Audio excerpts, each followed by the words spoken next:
Welcome to the History of Sold Business Databases. My name is Kent Lance Schmidt. I'm the president of National Business Appraisers, Inc.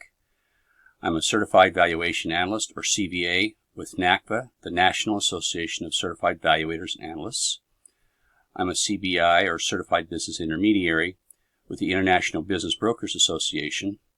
I'm a member of CAB, the California Association of Business Brokers, and I was their treasurer and on their board for 2015-2016.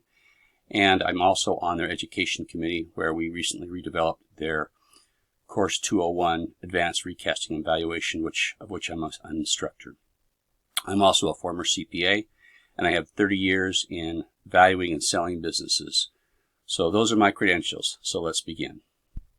During this presentation, we're going to cover a brief history of market data, including a review of all 4 of the small business databases for comparable sold companies. We're going to view more detail about each of the databases. We're also going to learn how to use and apply transactional data. And we're going to see if we can compare some of the data from some of the different databases. And then we're going to review what we talk about. It's tough to make predictions, especially about the future. Yogi Berra. What a guy. The reason this is relevant is it's important to understand that when you value a business, you're not just valuing it for its past or its history. You're valuing it for the future. The intention is to determine what the business is going to be worth based on what it's going to make in the future, not just what it's made in the past. For that reason, you have to do 2 things. Number 1, you have to determine what its future cash flows or profitability is.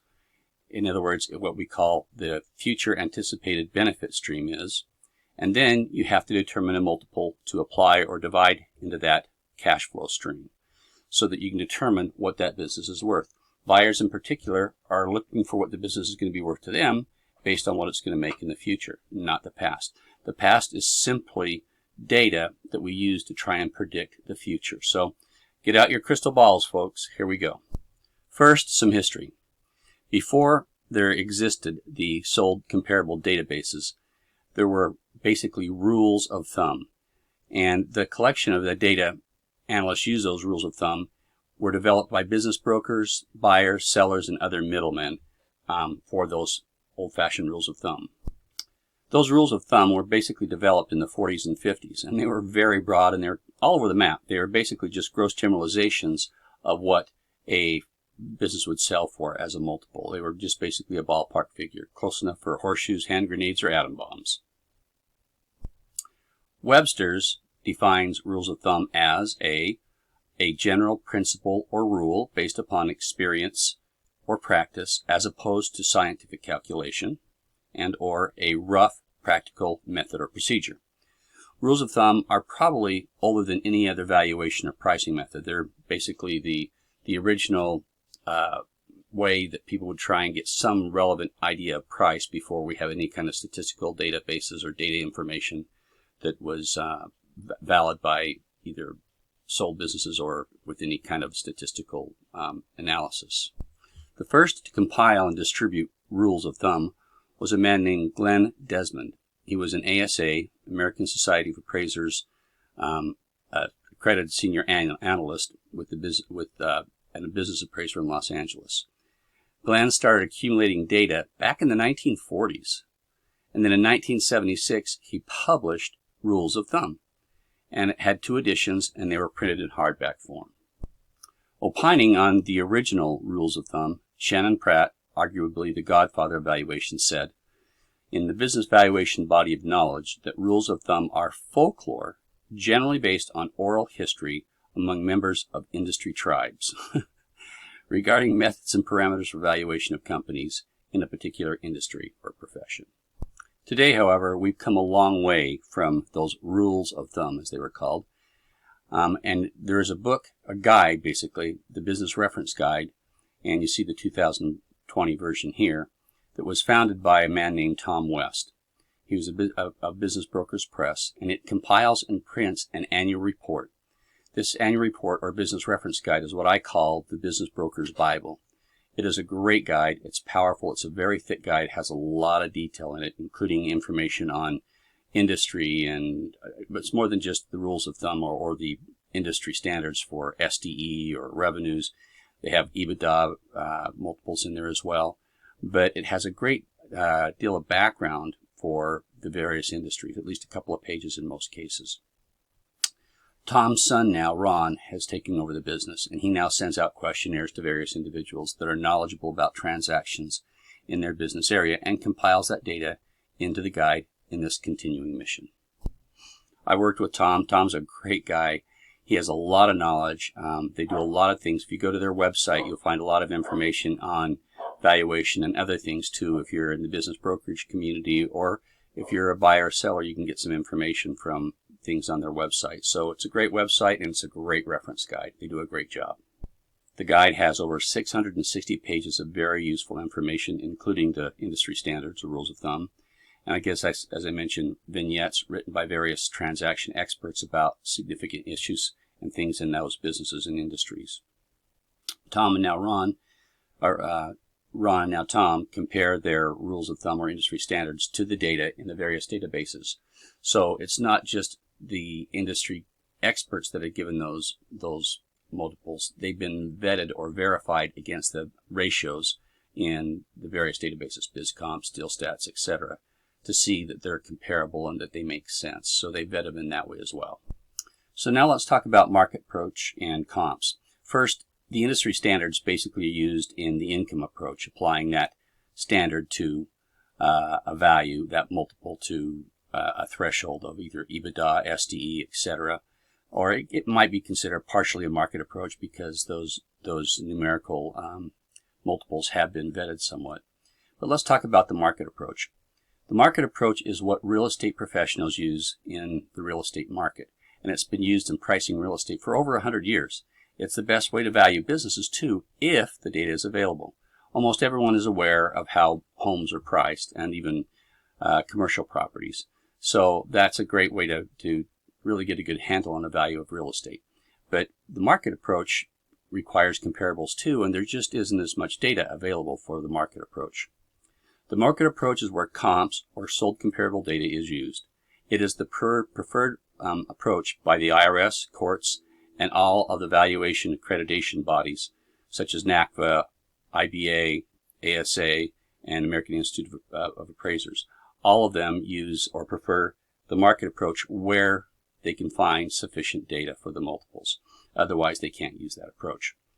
And the multiples are based upon actually sold data versus theoretical derived calculations or discount rates, which you use in the market approach, or in the income approach. So whenever possible, if you can find enough data, the market approach is the preferable approach to use by all the bodies, IRS, courts, and all the various accreditation bodies for valuation.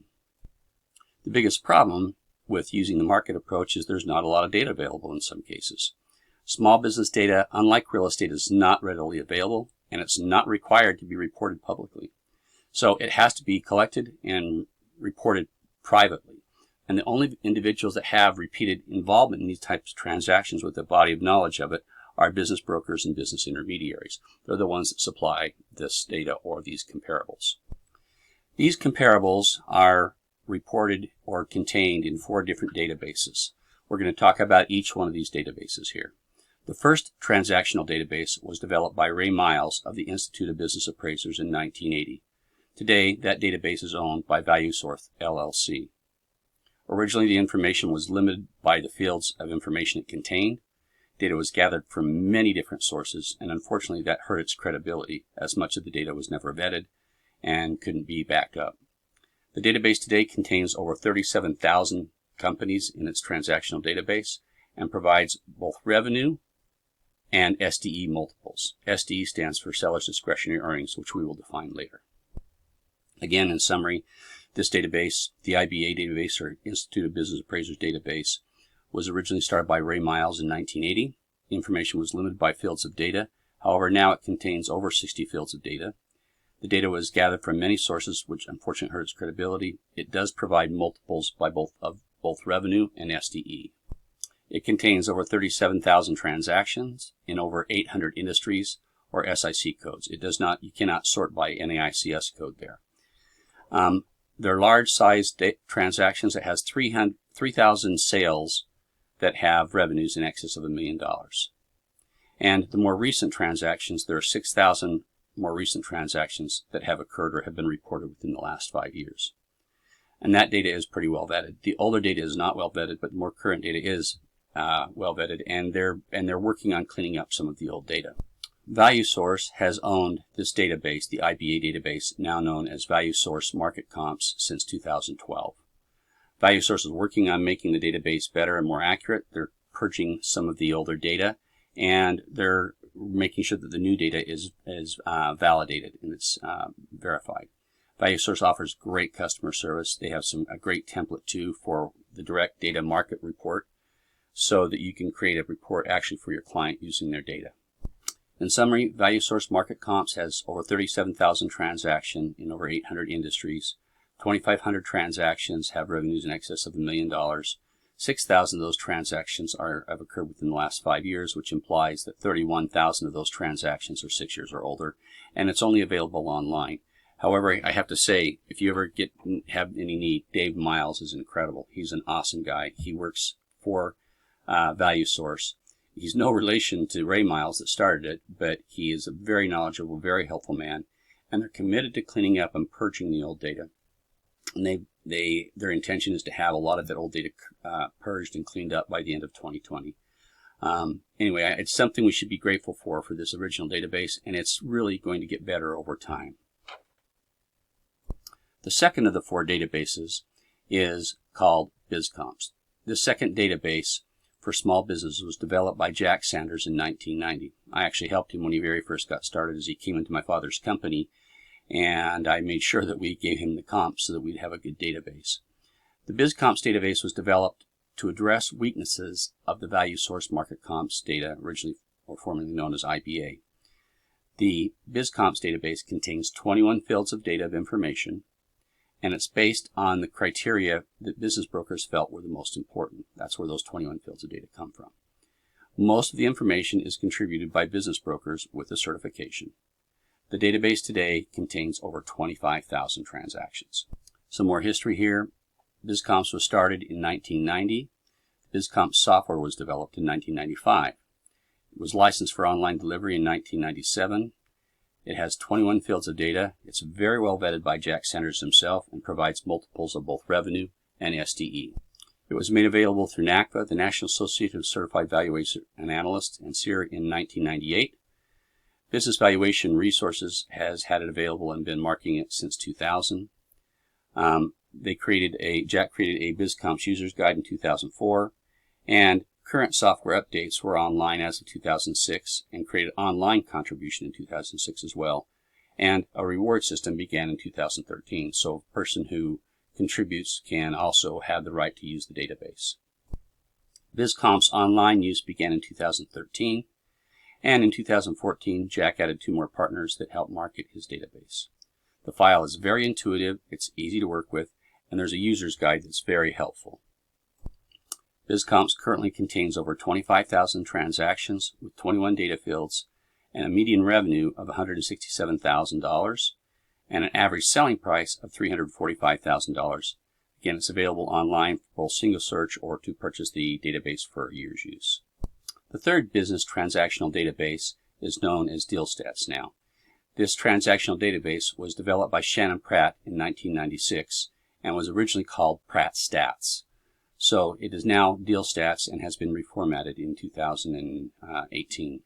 Shannon started to collect the data at the request of M&A Source, and that transaction data was used by M&A Source. It also became the official IBBA's database, the International Business Brokers Association. Initially, the data contained 50 fields of data per transaction, as it was intended for larger transactions, the M&A size, or what we call lower middle market size transactions. And it was published in hardback copy only back then. More recently, the transactions have been added that are for smaller transactions. And today the data is only available online, and it is the premier and really the only M&A and lower middle market database available for comparable sold companies. Again, in summary, the database was started by Shannon Pratt in 1996, originally called Pratt Stats, started at the request of M&A Source, became IBBA's official database, had originally 50 fields of data at its inception and was intended originally really only for M&E transactions.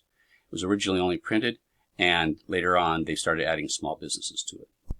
When I say small business, I mean Main Street businesses, very small businesses, or what we call micro businesses. The DealStats data is very well vetted by DDR. They've called me whenever I make submissions. They call to double check on information, so I know it's very well vetted. It, like BizComps, is an extremely well vetted data source. BVR stands for Business Valuation Resources. BVR now maintains this database as it purchased it from Shannon, and Shannon has retired from that part of his life. It's been reformatted and redesigned in 2018. It is now known as DealStats, and it's a very high-functioning, very sophisticated database. There's a lot to learn. If you're into M&A or lower middle market transaction, you should really get to know this database well. It's used a lot by valuation analysts too. The database offers a lot of statistical tools and data, a lot of advanced search capabilities. There's a lot of bar graphs and plot graphs that you can use. There's also ability to download it both in Excel or PDF format. There's a lot of training videos that are available on their site. And it's the premier database, again, the only one for M&A or lower middle market transactions. But it's becoming a good second source for M&A, or for Main Street business transactions. They have various multiples that you can apply to your data. It has revenue and SDE multiples, as does BizComps and Value Source Market Comps, SDE standing for Seller's Discretionary Earnings. But it also offers other multiples that you can apply to certain benefit streams, such as gross profit multiples, EBIT multiples, that's earnings before interest and taxes, and EBITDA multiples, interest before interest, taxes, depreciation, and amortization. In its new format, it contains 199 detailed data fields on sales of over 40,000 companies. The median seller price is much higher than the prior two databases. Median selling price is $500,000, and the average selling price is $218,000. And again, it's available online for both single search or to buy the use of the database for a year. The fourth and final of the small business transactional databases is known as PeerComps. PeerComps was developed by Stephen Mize, ASA, in 1988, and is called PeerComps now. Stephen started this database to collect the data from SBA bank transactions at the request of the banks, who are the primary users of this database. It can also be used as an additional source for valuing Main Street business as well. Business brokers can use this same data. Today, the data comprises over 12,500 transactions in 21 fields. It's very well vetted by the banks as well as Mr. Mize, and it's the premier SBA database source for sold comparable transactions for business lenders. Again, this fourth database, PeerComps, was started by Stephen Mize, ASA. It's a associate senior analyst with the American Society of Appraisers in 1998. Started as a source for bank lending, became the lender's official database for lending businesses, especially for SBA lenders. Has 21 fields of data. It's intended for SBA lenders' use initially. Now it's used by business brokers and intermediary, and has a very excellent report generator. You can generate a really nice report for your clients using this database. The report generator is really, again, a great use or tool that you can use for creating reports for clients. This data is also very well vetted, both by Mr. Mize as well as being vetted by the banks. So it has very sophisticated search capabilities. You can search in a number of different ways. It's very intuitive and easy to use. And it has great video tutorials right on their website that can show you how you can do a search as well as how you can use this report tool that they have. And you can download the data both in Excel and PDF formats. The database has over 12,650 transactions at the last count that I had, with 21 fields of data. Median revenue, again, like BizComps and Market Source or Value Source Market Comps, there has a lower median revenue. The median revenue is $167,000, and the average selling price is $345,000. And it's available online as well as in a PDF format for single search use, as well as to purchase the database on an annual basis. Okay, let's talk about the data contributors. We have 4 different comparable databases, and a lot of them use some of the same sources, but some are different. For BizComps, DealStats, and Value Source Market Comps, formerly IBA, The data is only collected from business brokers and intermediaries. Although, however, with DealStats at the higher end, they do use some public sources. For PeerComps, however, the data is provided by lending institutions. These individuals and institutions provide some of the most reliable information available. Also, BizComps, DealStats is very well vetted, as is PeerComps, and ValueSource for the most recent years is also very well vetted for their market comps for the last 4 or 5 years, 6 years. When valuing a business, it's important to understand the financial information that you're looking at.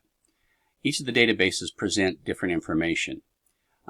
Each database presents as much data as they can for their own application, and the sales transactions in these databases are classified either as stock sale or asset sale transactions.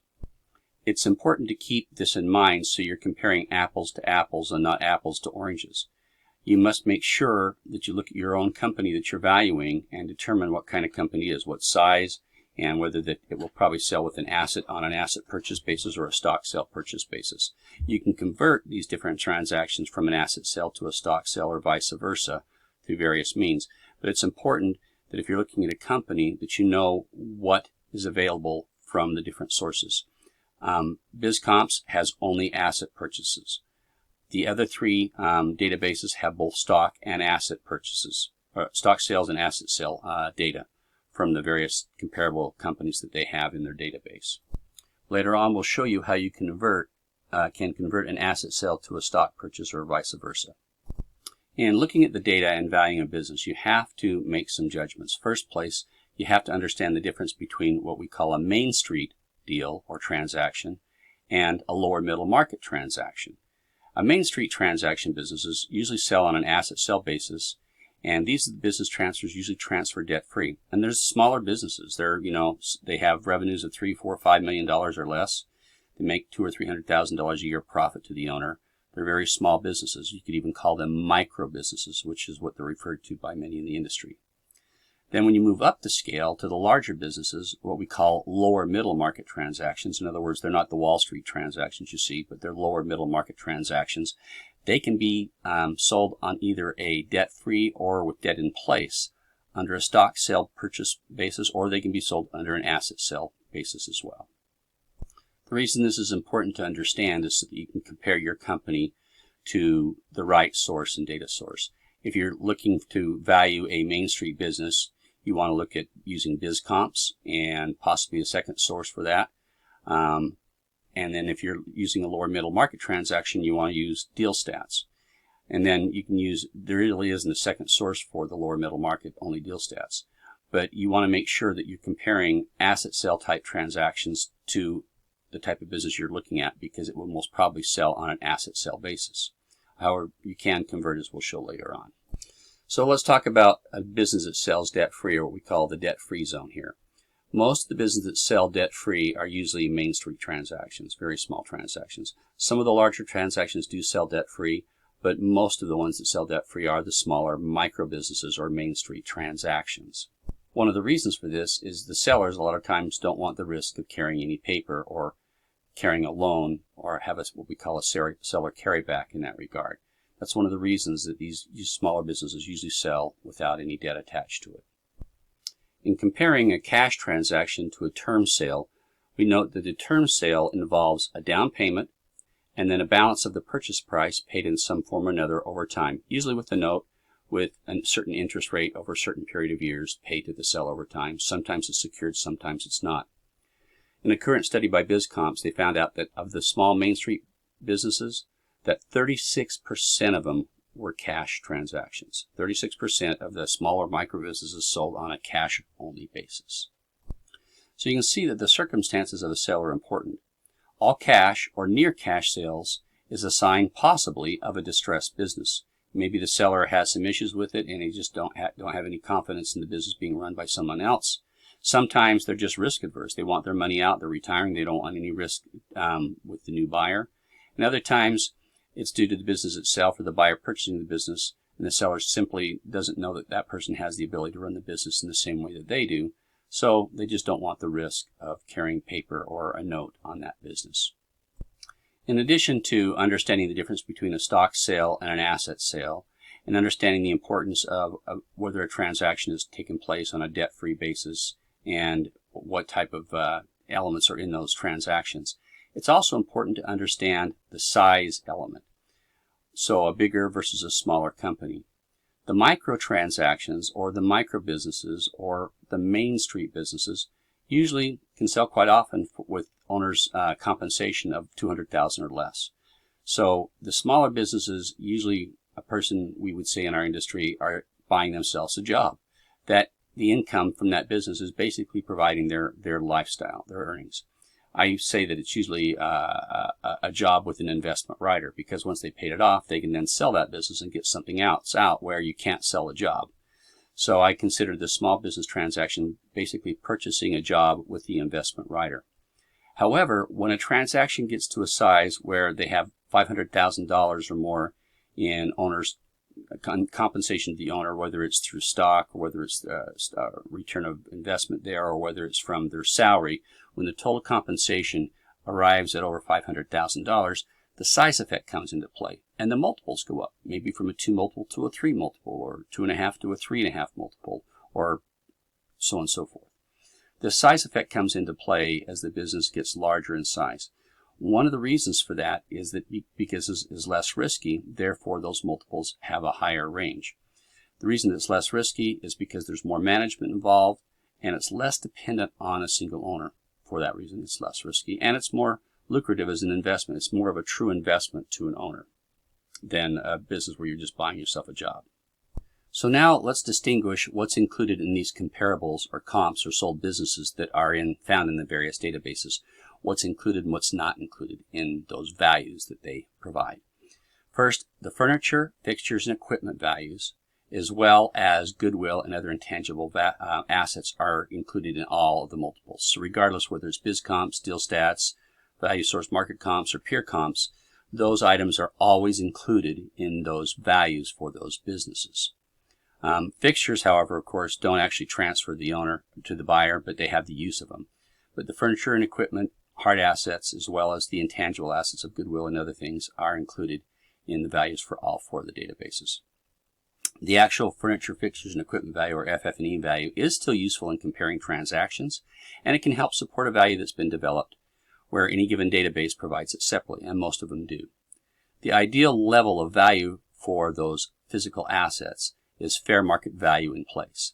So whatever that equipment would be purchased today, what its value is today, that's the fair market value in place for those physical assets, furniture, fixtures, and equipment. Now let's discuss inventory and the inventory concerns within the relative databases. All the databases include inventory in the actual multiple with the exception of BizComps. And I keep going over this because it's important that you understand and make sure you apply these properly, or you could over or undervalue a business giving a certain database if you don't use this information properly.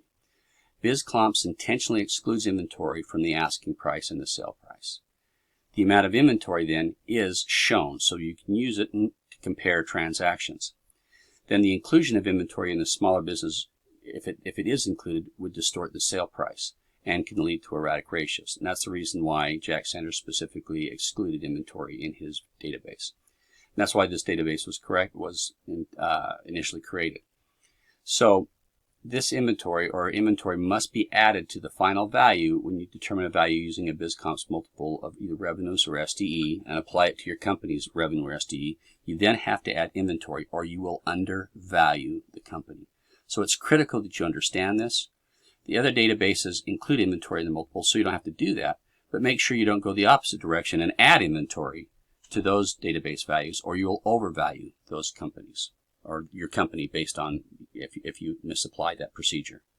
With respect to BizComps, they have a user's guide that's really helpful in helping you understand how to use inventory and how to analyze it.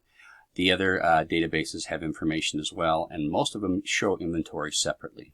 Now let's discuss non-compete and consulting agreements. These agreements, you may need to add some of these agreements or the value of those agreements, the consulting and non-compete agreements, to DealStats, Peer Comps, or Value Source because they're not always included. They do include them a lot of times, but you have to look to see if they're included. However, BizComps does include those values. So those values for the non-compete and consulting agreements are included in BizComps, and may or may not be included in the other companies. So you have to look again to make sure you apply this information appropriately. In summary, it's important to understand that each database is unique.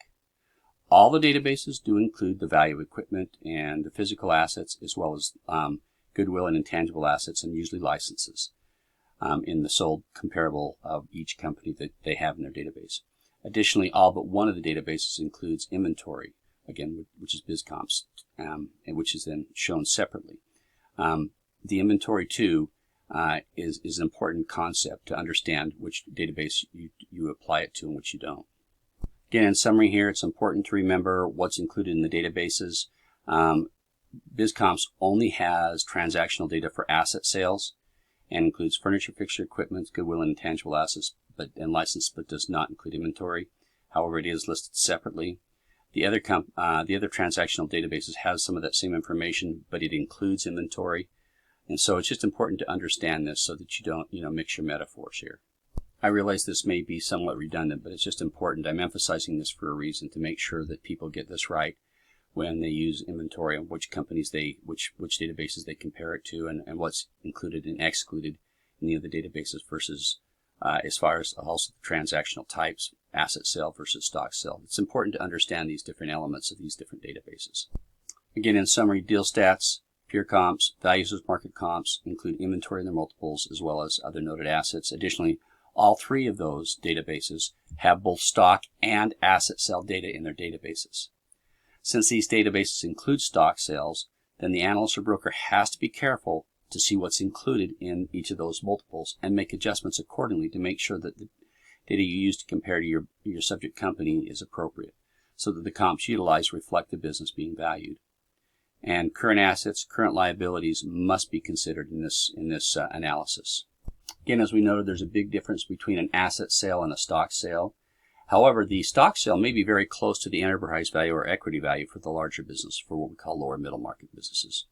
In stock sales, generally speaking, all the liabilities transfer, and almost all the assets. Cash may or may not always transfer as much, but in a stock sale, almost all liabilities, almost all assets transfer.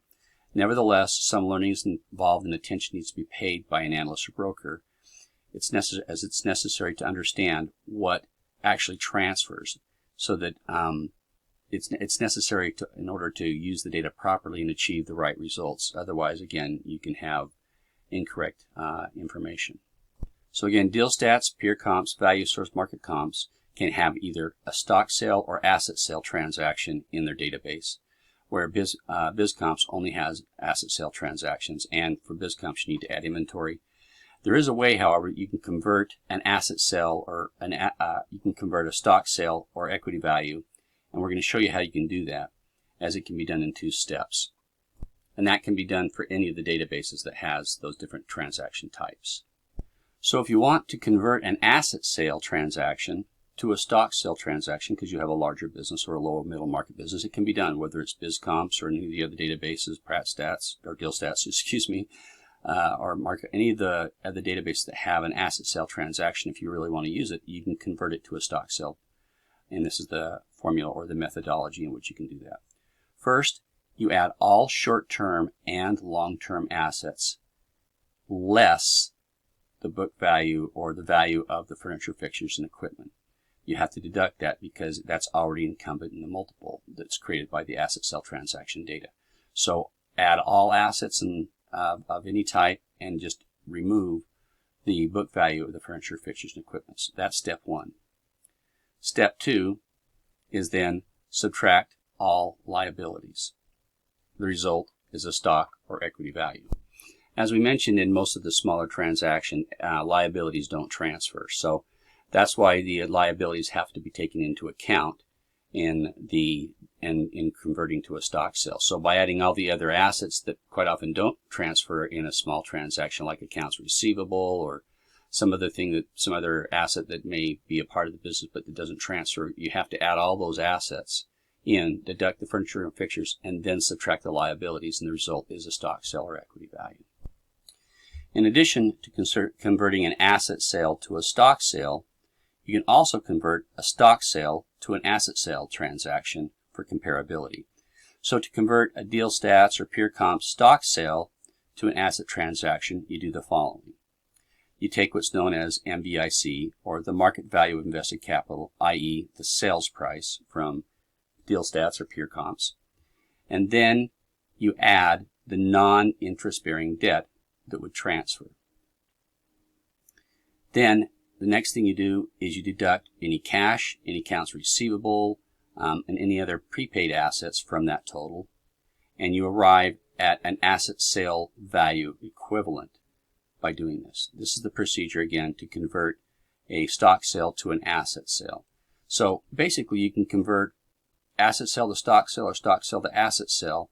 And if you want to do this, you can do this from the various different databases, and you can drop that data into an Excel spreadsheet and create a combination of the data if it's used properly.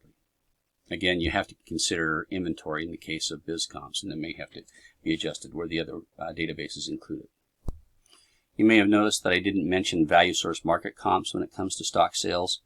Unfortunately, the older stock sales, we don't know what's included in those, so you just have to eliminate a stock sale for the value source market comps. There's just no knowing what's included in the sale. Also, if any of the transactions note that they have real estate involved, you have to eliminate that as well, because there's no way of knowing how much of the real estate was included or what the value was included, and how it was handled in that sale.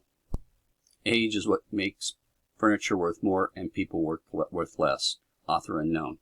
Now we're going to discuss the age of the data and how that affects its relevance.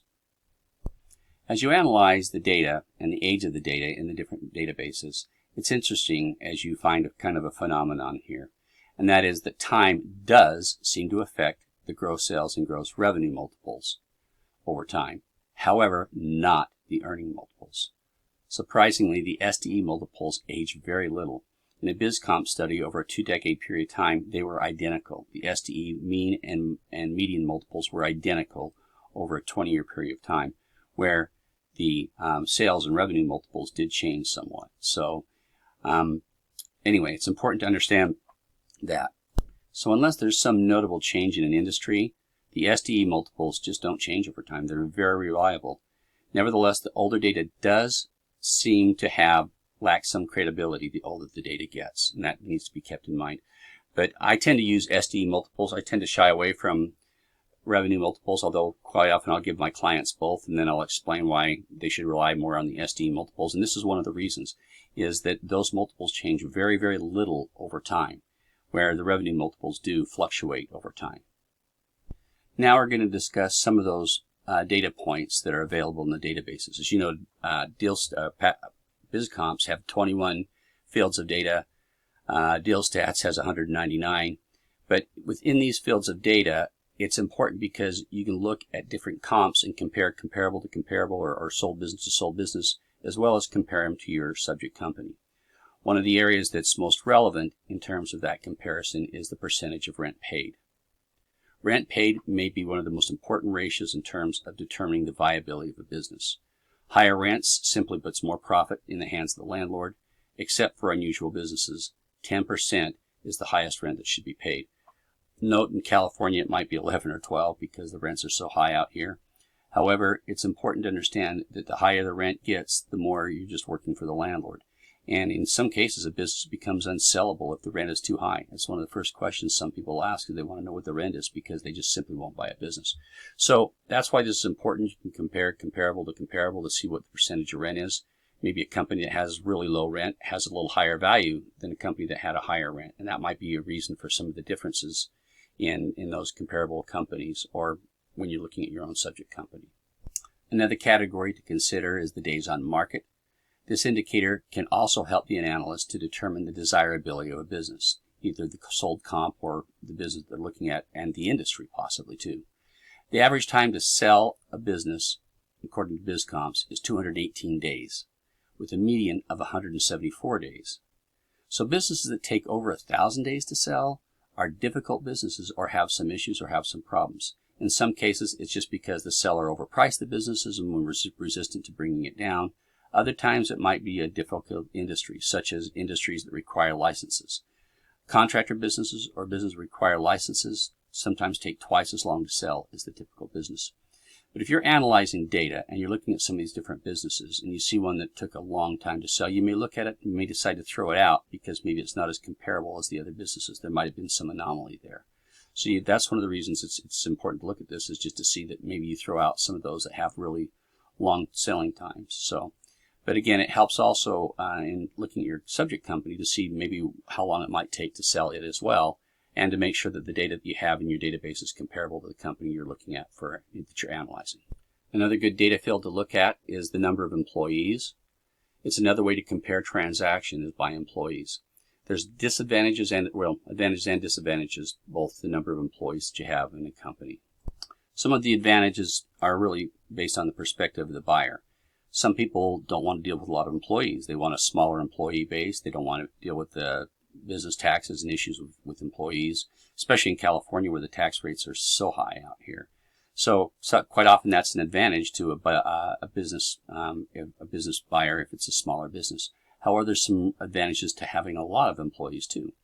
The more employees you get and the larger the business, the more stable the business becomes, the less reliant it is on the owner. Therefore, the more it becomes of a true investment and less just buying a job. So there are advantages and disadvantages to this. So it's good just to scan through and look at the number of employees on your data sample and see how close they are. Maybe if something's really, if one company has a lot of employees, you might toss it out versus the smaller ones, or vice versa if you're looking at middle market transactions.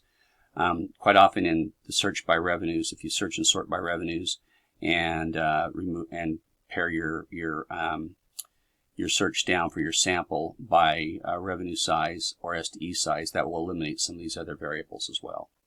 When it comes to franchises, the database usually provides the franchise information where it's available and usually the royalty amounts. There's very little premium surprisingly for franchises, with the exception of maybe McDonald's. Most of the franchise fees offset the value of the franchise. Some people want a business that has a franchise as they're just starting out. Others don't want anything to do with the franchise because they know that the restrictions that they have and the royalties and the advertising fees can quite often reduce their profitability that they could do on their own a better way. So the more seasoned or better the operator, the less they're going to want a franchise, and vice versa. A new person may really want a franchise because it gives them comfort. But the data from these different franchises, multiples, can be found within the given databases where it's available. We've talked about seller's discretionary earnings. We're going to define that now, or SDE. All of the sources provide SDE, or seller's discretionary earnings, as a multiple, as well as revenues. BizComps, value source market comps, only provide revenue and SDE multiples. However, EBITDA is provided with some of the other sources. SDE is basically EBITDA, or earnings before interest, taxes, depreciation, and amortization, plus the salary to one working owner and their perks. In other words, if you start with net income, you add back interest, depreciation, amortization, and income taxes. Then you add the owner's salary and any perks. You have what's known as SDE, or seller's discretionary earnings, also known as seller's discretionary cash flow or adjusted cash flow.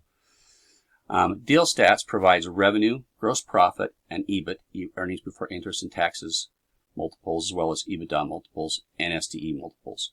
But it has very few comps listed in SDE. The number of comps they have in SDE is much smaller, as again it was intended to be a database for larger transactions. PureComp provides revenue, SDE, and EBITDA multiples.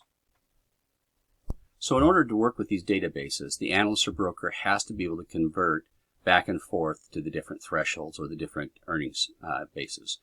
They have to be able to convert earnings before interest and taxes to EBITDA and to SDE, and vice versa.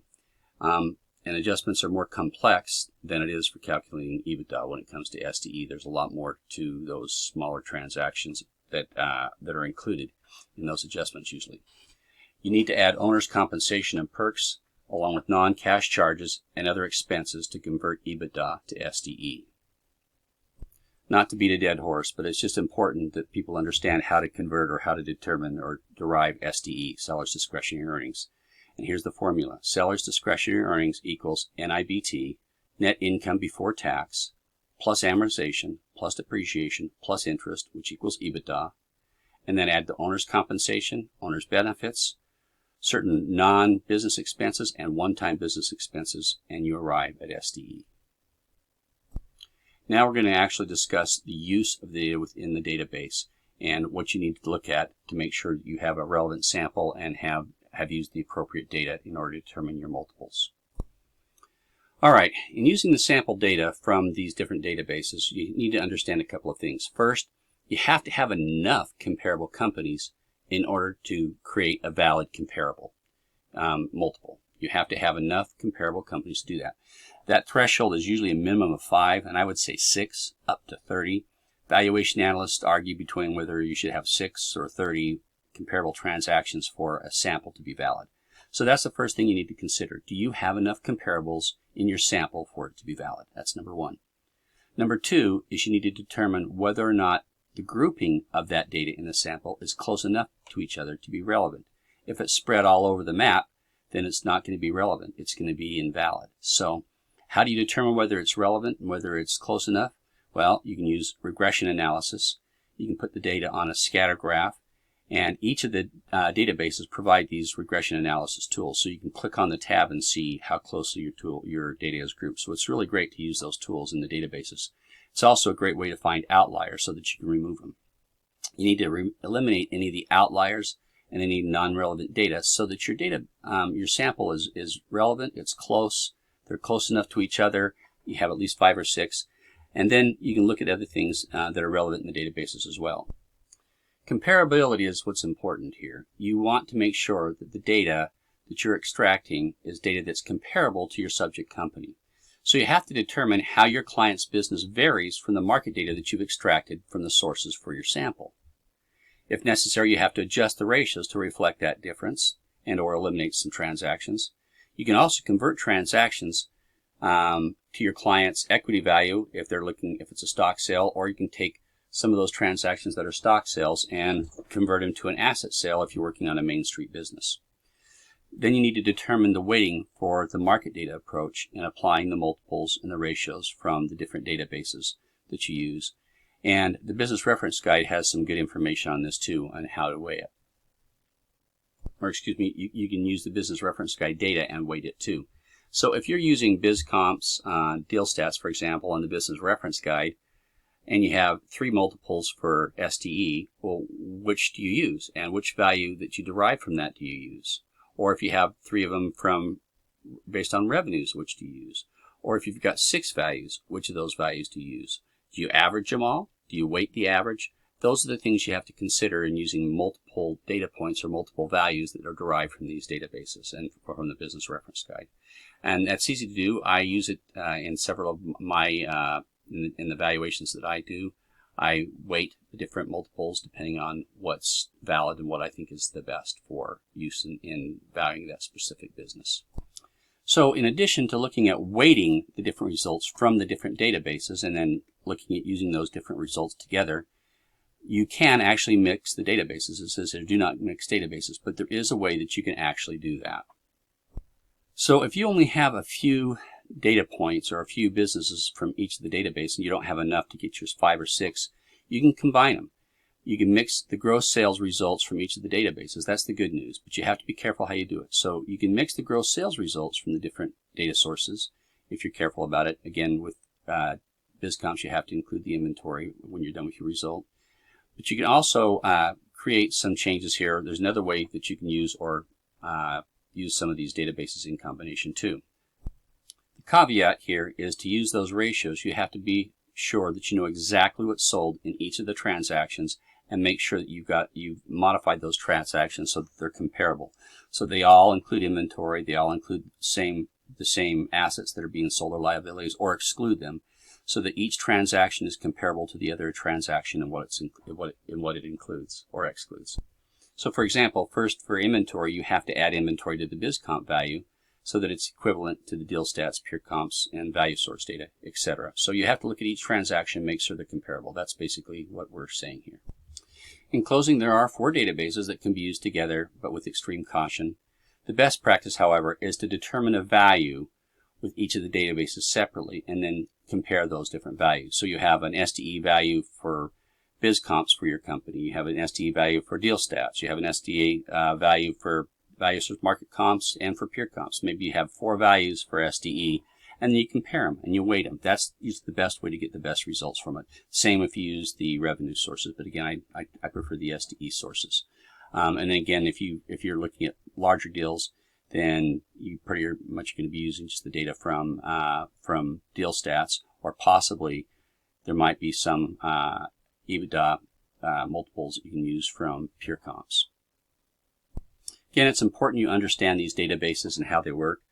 There's some great resources to help you with all of them. BizComps has a 2020 users guide that's online, and it's great. If you go to Deal Stats, they have user guides, they have videos, tutorials. PeerComps has tutorials on how to do the extraction and how to use their tool right on their website, and you can get great information for value source market comps as well. In addition to going to the actual comparable databases, you can look at a couple of reference guides. The Compare Apples to Apples, which is what we were talking about, making sure you don't mix your metaphors. Investigating the Difference in the Transaction Databases by Fred Hall III. And also the Comprehensive Guide to the Use and Application of Transactional Databases by Nancy Fannin and Heidi Walker, 3rd edition. I have that. That's a great guide as well. I recommend it. And these and other guides can be very helpful if you're really getting into comparing data and you have limited transactions. You can find a way to use the data from the different databases. But these are great sources in learning more about the databases themselves. Again, in summary, each database has its own strengths and weaknesses. You just have to understand how they're used. You have to pay careful attention, and has to be paid to how each of them was developed, what the reason for their development was, what each one contains, the data source, and how it's vetted, and what's the best way to use their data. BizComps only provides asset sale transactions. PeerComps, deal stats, and value market source have both stock and asset sale transactions. Next, we're going to go into some basic statistics, all right, in our final part of this analysis, or this presentation. This part of our presentation is really basically an appendix, just to go over some basic statistics that I think is important. So this chapter is a very basic discussion of the statistical terms. To perform evaluation using data from the databases, an analyst must understand certain terms such as mean, which is the average, median, harmonic mean, weighted harmonic mean, quartiles, standard deviation, coefficient of variation, and more. The whole premise of the market approach is what's known as the basis of substitution or comparability. So in applying data from the different databases and their multiples that are provided by them, you have to understand the premise of valuing a business with comparable sold business data is based on this principle of substitution. In other words, the multiple that we're deriving can be substituted for the value of the business you're looking at or valuing as if it had actually sold. So for example, with publicly traded stock, you can look up a stock, get its value, multiply it by a number of shares, and you have a value for that stock. You don't have to go through a small business valuation. But since small business values aren't publicly traded, the only way to determine a value is to determine some kind of multiple to apply against their earnings stream. So since you can't look up the small business's value on the stock exchange, in valuing a small business, a multiple of the businesses being sold is applied to a current business metric, like SDE or revenue, that you determine. And you determine that value for the subject business. And then in substitution, you substitute that or multiply that value times the multiple of SDE or revenue from the data that you extracted, so that you can get an actual substituted value as if you had looked something up on the stock exchange. That's the principle, again, of substitution. So to apply a multiple and to get an accurate value or result, the multiple must be representative of the type of business that's being valued, so that you have apples-to-apples comparison. Thus, what is used is what's called a measure of central tendency or average, or median or mean, etc. in the data sampled. This is the concept of central tendency. So in other words, since you're looking at multiple companies, you want to try and get an average and apply that average to your company. Or I shouldn't say average, a measure of central tendency, because you can apply the median, the mean, harmonic mean, or weighted harmonic mean. Thus, the theory behind substitution is based on central tendency, or using, again, metrics like the mean, the median of the data from the sample given of the database. In other words, the mean or median multiple and other measures from the database is being applied to the business revenues, or SDE, of the subject company in order to determine a substitute value absent the actual knowledge of the sales value. So these basic concepts and terms are important to know. As mentioned previously, if you're going to use a multiple from these databases, it's important for a multiple to be valid and usable, and there are three important criteria that must be in place in order for them to be used: the data from the databases and the sample selected. First, there must be a sufficient number of those sold companies in the database of the sample that you've extracted. And also, there has to be at least 6 companies usually in that size for that size of that sample to be valid. Second, the company must be reasonably comparable to the company being valued in terms of its size, industry, etc. In other words, each of those comparable companies you need to look at a little bit to make sure that each one of them is somewhat comparable to your company, and throw out those that aren't. Third and finally, the sample must be statistically relevant. In other words, the data must be grouped close enough to each other for it to be relevant. Statistics are used to determine this grouping, and if the grouping of the data is sufficiently relevant or close enough to be accurate for use in applying the multiple or the metric of SDE or revenue, etc., to the business being valued. These statistics measure what's called central tendency, which we mentioned earlier. Now I'm going to give you some basic statistical terms and their definitions, but I'm not going to elaborate a lot on them. I'm just going to hit them quickly so that you can look at them, and then you can pause this presentation if you want to see more about them. Also, just to note, historically analysts have used the median more often than anything else. The mean or average is used by some. However, based on my experience, now that we have a harmonic mean, which weighs that average, and even more now a weighted harmonic mean, those weighted harmonic means tend to be used quite often now by valuation analysts, and that's what I use. Another way to look at the data is by analyzing quartiles and using them based on where the business falls in relation to the sample, and that's popular too. Some people will eliminate the first and the fourth quartile and just look at the middle 2 quartiles. Regardless of how you use the data, it's important that you take into consideration standard deviation and the coefficient of variation, because those are actually the measure of the closeness of the grouping of the data. All that's left now is an appendix of terms that I'm going to go through. But if you need any help, if you have any questions, feel free to email me or call me. Again, Lance, nationalbusinessappraisers.com for my email. My office number is 949-598-0986. For whatever reason, I just enjoy this database and I love helping people with it. I've been doing it for so long that it's second nature to me, and I love helping people. So give me a call if you have any questions or need some help. Now for the appendix, and thanks for your attention. Hopefully this has been helpful. On to our appendix of basic statistical terms. Create a little levity here. I threw this comment in. Statistics are like a bikini.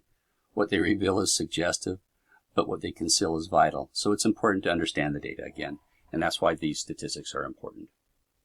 The basic terms that we've mentioned statistically are the mean or the average, the median, harmonic mean, weighted harmonic mean, quartiles, standard deviation, and the coefficient of variation. The basic term of the mean is the average, and this is the definition for the average or mean. The median is simply the middle piece of data in your sample.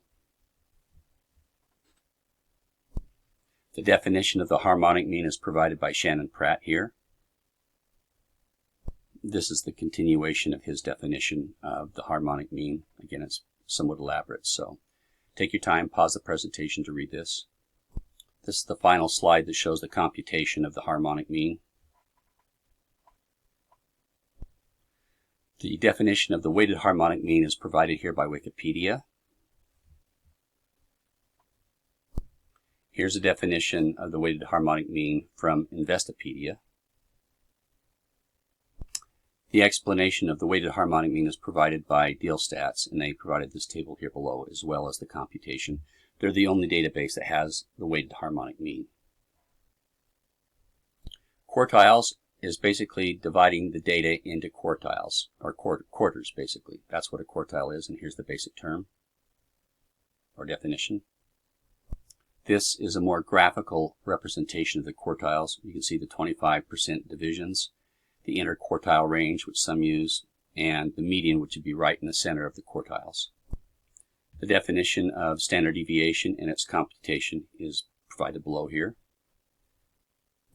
basic definition of the coefficient of variation, which again is a measure of the closeness of the data, is provided here, along with this computation. The more advanced measure of calculating variance is using standard deviation, and it requires two quantities, the sum of the values and the sum of the squares, as noted below. The data from a sample's population can also be illustrated in scattergrams and bell curves, and a sample of the bell curves for both revenues and STE is provided below by BizComps. When your data is plotted, you can create a bell curve. You can see both a normal and a bimodal bell curve listed here. Below is a bell curve of the entire data from BizComps based on revenues, or that is the actual sale price as a percentage of gross sales.